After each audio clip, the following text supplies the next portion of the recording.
Welcome to அன்னம் சமையலறை. Mutton masala கறி எப்படி செய்யலான்னு வீடியோக்குள்ளே போய் பார்க்கலாம் வாங்க. ஒரு கடாயை எடுத்துக்கோங்க. 1/4 ஸ்பூன் எண்ணெய் போட்டுக்கோங்க. தனியா 1 டீஸ்பூன், வரமிளகா 4, 1/2 டீஸ்பூன் ஜீரகம், 1/2 டீஸ்பூன் சோம்பு, 1 டீஸ்பூன் மிளகு, 2 பட்டை, 4 லவங்கம், 3 ஏலக்காய் போட்டிருக்கேன். ஒரு 1/2 ஜாபத்திரி போட்டுக்கோங்க. அதை நல்லா வறுத்துக்கோங்க.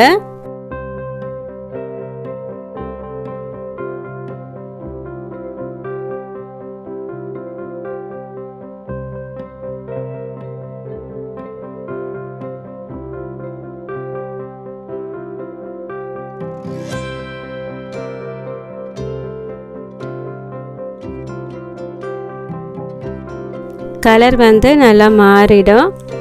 அரோமாவும் நம்மளுக்கு நல்லா தெரியும். அப்படியே எடுத்து ஒரு தட்டில் போட்டு ஆற வச்சுருங்க. ஆறின பிறகு மிக்சியில் போட்டு நம்ம நல்லா பவுடராக அரைச்சிக்கணும். ஒரு பேன் வச்சுக்கோங்க.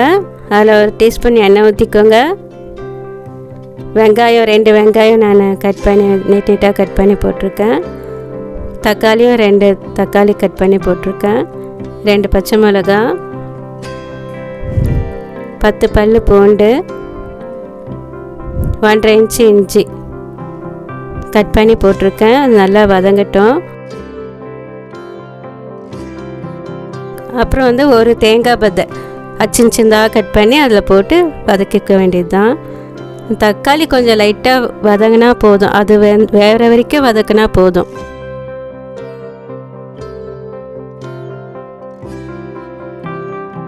அப்புறம் தட்டில் எடுத்து கொட்டி ஆற வச்சுக்கோங்க. அது ஆறின பிறகு மிக்சியில் போட்டு அரைச்சிக்கோங்க.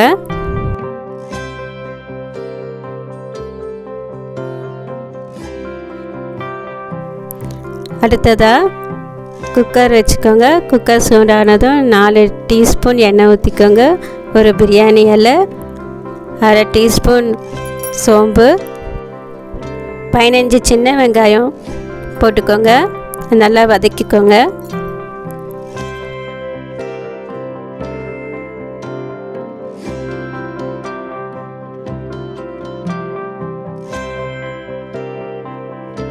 ஒரு கை அளவு புதினா, கொத்தமல்லி போட்டுக்கோங்க. நல்லா வதக்கிக்கோங்க.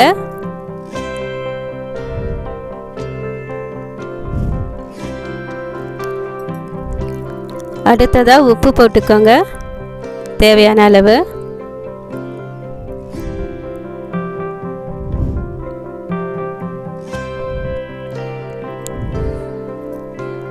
காஷ்மீர் சில்லி பவுடர் 1 டீஸ்பூன் போட்டிருக்கேன். நல்லா அந்த எண்ணெயில் வதங்கட்டும். 1/2 டீஸ்பூன் மஞ்சள் தூள். இந்த மசாலா நல்லா எண்ணெயில் வதங்கட்டும். பாருங்கள் எல்லாம் இப்படி வதங்கியிருக்குன்னு. அடுத்ததாக 1 kg மட்டன் போட்டிருக்கேன். போட்டு அந்த மசாலாலே நம்ம நல்லா கலந்து விட்டுக்கணும். நல்லா கலந்து விட்டுக்கோங்க. வெங்காயம் தக்காளி நம்ம மிக்சியில் அரைச்சி வச்சுருக்கோம் இல்லையா, அதை நம்ம அதில் ஊற்றிடலாம். ஊற்றிட்டு நல்லா கலந்து விட்டுக்கோங்க. பிறகு ஒரு 1.5 டம்ளர் தண்ணி அதில் ஊற்றி நல்லா மிக்ஸ் பண்ணிக்கோங்க. நல்லா மிக்ஸ் ஆகட்டும்.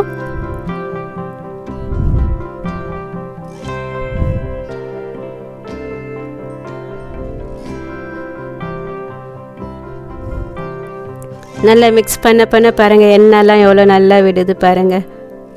மிக்சியில் மசாலா பவுட்ரு பண்ணி வச்சுருந்தோம் இல்லைங்களா, அந்த பவுட்ரை நம்ம அந்த கறி குழம்புல அப்படியே போட்டுட வேண்டியது தான். போட்டுட்டு நம்ம அதை நல்லா கலந்து விட்டுக்கோங்க. கொஞ்சம் தண்ணி ஊற்றிக்கோங்க. ஒரு 1/2 டம்ளர் தண்ணி ஊற்றிக்கோங்க. நல்லா கலந்து விட்டுக்கோங்க. பாருங்கள் அது கலர் எவ்வளோ அழகாக மாறுது பாருங்கள். அந்த மசாலா வாசனையாக இருக்கும் நம்ம செய்யும்போதே. ஒரே டைம் சாப்பிட்ணுன்னா ஒரு 5-6 பேர் சாப்பிட்லாங்க. நீங்கள் 2 டைம் சாப்பிட்ணுன்னா 4 பேர் 2 வேளை சாப்பிட்லாங்க. கொஞ்சம் கொத்தமல்லி மேலே தூவி விட்டுட்டு குக்கரை மூட வேண்டியது தான். குக்கர் மூடின பிறகு வெயிட் போட்டுடுங்க. ஒரு 6-7 விசில் விடுங்க. இந்த மாதிரி நல்லா வந்துடும் பாருங்கள். எவ்வளோ கிரேவி எவ்வளோ சூப்பராக வாசனையாக மட்டன் நல்லா நல்லா இருக்குது பாருங்கள். இந்த கிரேவி வந்து தோசை, பரோட்டா, சப்பாத்தி, தேங்காய் சாதம், கீ ரைஸ்க்கு இதெல்லாம் ஒரு நல்ல காம்பினேஷனாக இருக்கும். நீங்கள் செஞ்சு பாருங்கள். மட்டன் மசாலா கறி வந்து இது ஹோட்டலில் செய்கிற மாதிரியே இருக்கும். பசங்கள்லாம் நல்லா அடித்து நவுத்துவாங்க. ட்ரை பண்ணி பாருங்கள். இந்த வீடியோ உங்களுக்கு பிடிச்சிருந்தால் லைக் பண்ணுங்கள், ஷேர் பண்ணுங்கள், கமெண்ட் பண்ணுங்கள், மறக்காமல் சப்ஸ்கிரைப் பண்ணுங்கள், பெல் ஐக்கானை கிளிக் பண்ணுங்கள்.